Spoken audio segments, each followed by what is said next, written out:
Hey guys, what's up today? It's Odyssey Gaming here, bringing you guys a special video on the latest LCS match and just what happened between Ninjas in Pajamas and KMT. Now, this match, I watched most of it, but I didn't get time to watch all of it in time to make this video, so I'm just going to do it bits and parts from what I've seen.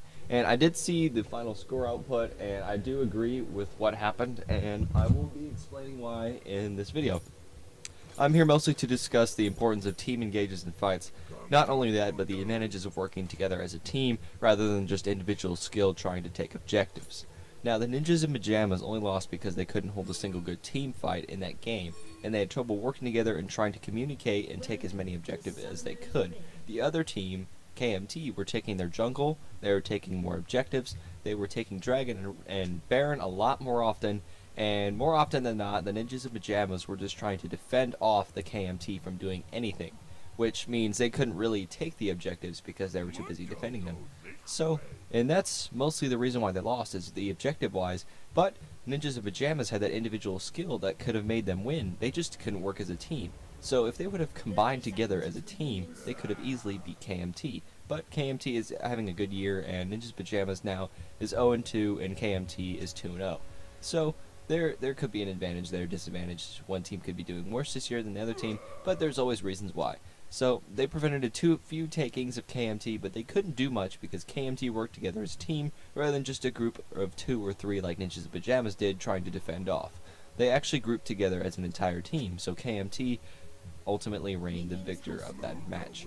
Now, there are a few things that I should probably go over, and it's pretty much my just view of the LCS and the whole esports of League of Legends. And my view is kind of towards that it is a sport, but it could not be. It could just be for money and for gain, which in that case I don't kind of see it as a sport. I just kind of see it as a game where you get paid for. Now, I define game and sport by sport as something you try at and really, really try. Like, you don't do it for anything else but trying, which I see that more being in Asian cultures more than I do in America, because in America we treat it more as a game, and in Europe too, where we just want to get paid off it and make it a career, while in Asia they could care less about the money and publicity that you can get here in America or maybe even Europe. Like, they just care about winning and defending honor, while here in America we just are focusing on getting paid and trying to get the job done.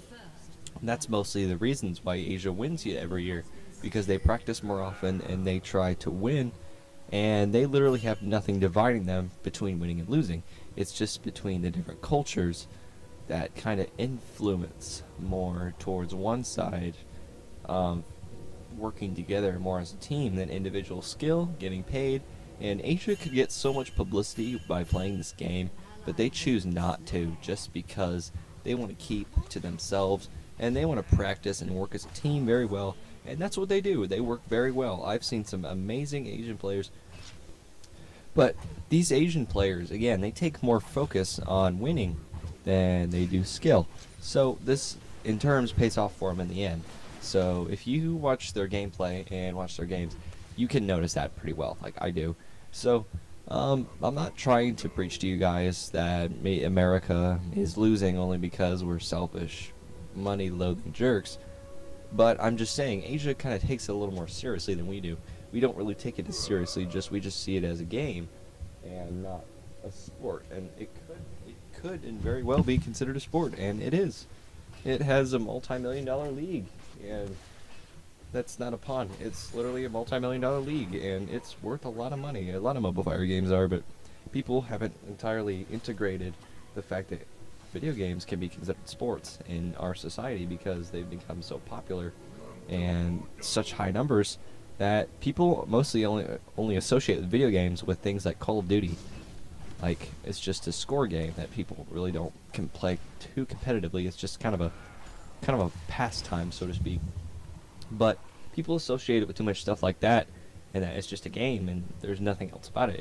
It's not a game. A game is something that you play for fun and not seriously. A sport is something you play seriously and put your time into it. So there could be that distinct difference in between those, and that's what I kind of view the LCS as. You can obviously see, if you check the players, who tries and who doesn't try. So who are you? Are you the person who could care less if they could get out of bronze, or do you want to care? I care. I take this game moderately seriously, actually. I just don't take it seriously all the time because I like to have fun with it too. I'm not saying I don't have fun with it playing seriously, but I do tend to have more fun if I get to play with other people, my friends, and just mess around. So it's fun too. If you want to do something like, say, break the meta, which the meta is just a player-made system of what should happen where based on what they found out on data and checking things, like support and ADC bot, just because the dragon is down there, so they should put the two powerful combos down there so they can defend dragon better or take it easier. So there's things like that, and if you want to break the meta and test things out, like have a double jungle, I've seen that before. It actually has worked out one time that we've seen it, just because they had so much control over a lot of objectives and points. So if you want to do something like that, you can feel free to. I'm not saying you shouldn't, but if you're going to do that stuff, do not do it in solo queue, because I'm sure everybody wants to win, and the system they have works. So everyone will be resentful to anyone trying to do anything else. So stay away from doing that. But this has mostly just been about my viewpoints on League as a sport and a game, and how you think you should be yourself as. Now, me, I picture just, I don't think you should play League all the time if you consider it a sport. Like, I don't think you should sit there non-stop and just game all day. If you do it as a job, you could do a 40-hour work week easy. Just sit down and play League. But, I mean, just gotta take it seriously.